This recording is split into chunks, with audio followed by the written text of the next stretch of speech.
Okay. Hello, Danny. Hi, Olivia. Okay, so what opinion did you have on the topic when you were a minor? And our topic is homophobia. What So, informed this opinion?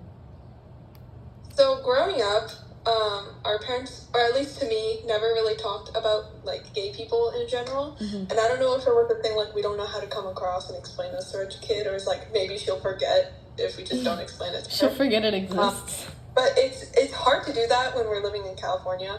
I remember like going around the city, seeing like a bunch of pride flags, and be like, "Whoa, that must be a really cool country because it's like such a colorful flag or whatever."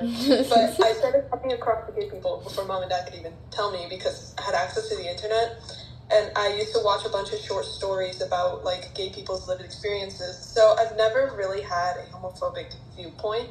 Mm-hmm. Mom and dad had a very like iffy opinion. I'm pretty sure they didn't know what to feel about it. So it's never been negative on my side. Mm-hmm.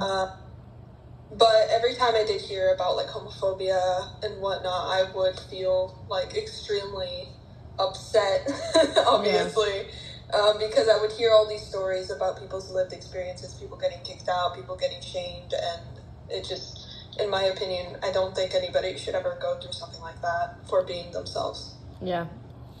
So true. Okay. How has your opinion changed over time, if at all? And what spurred that change? I think it's only intensified as I got older, Mm-hmm. especially after I realized like I'm bisexual myself, and like mom and dad finding out, and it was a very difficult time for me. And also with that, I made a lot of friends who were also gay and like Mm-hmm. trans and whatnot, and hearing about their struggles as well. It's like you really want to make sure other people are safe as well, Yeah. and have the access to help in moments like that. And also moving here to Texas with a bunch of regulations going against trans and gay people and this homophobia and whatnot, like I would literally get shaken up because I have friends, I have loved ones who are gay, and like it seems like we're taking a step back Yeah. and only um, really making it worse for anyone who doesn't fit inside of the heteronormative viewpoints that Yeah. are here. Yes. That makes sense. 3. What piece of information or lived experience do you think would have the biggest impact on changing the perspective of others on the topic, and why?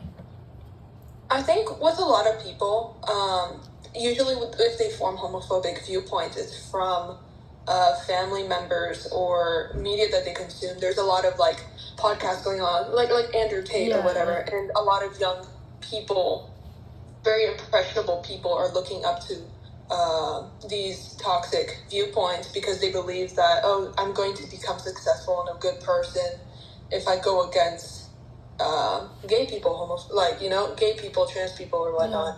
But really knowing someone who has that lived experience that can sit you down and being like, I'm not like nobody would ever do this for attention.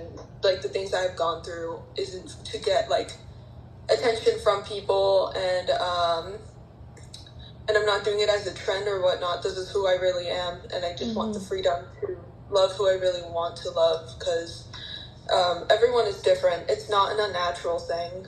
It's happened to almost all of humanity, Yeah. and now there's just, I mean, not now. It's always been prevailing. Homophobia has always been prevailing, but like as soon as we start taking steps forward, it almost feels like we're taking so many steps back as well. Yeah, it does. So really, like having the ability to open your mind to these subjects Mm-hmm. and like understand how much trauma is behind, like even just expressing love. It's very important to Yeah. be able to do that. Yes. That is true. Very well said, Danny. Thank Very you, well thank you. said. Okay. Goodbye.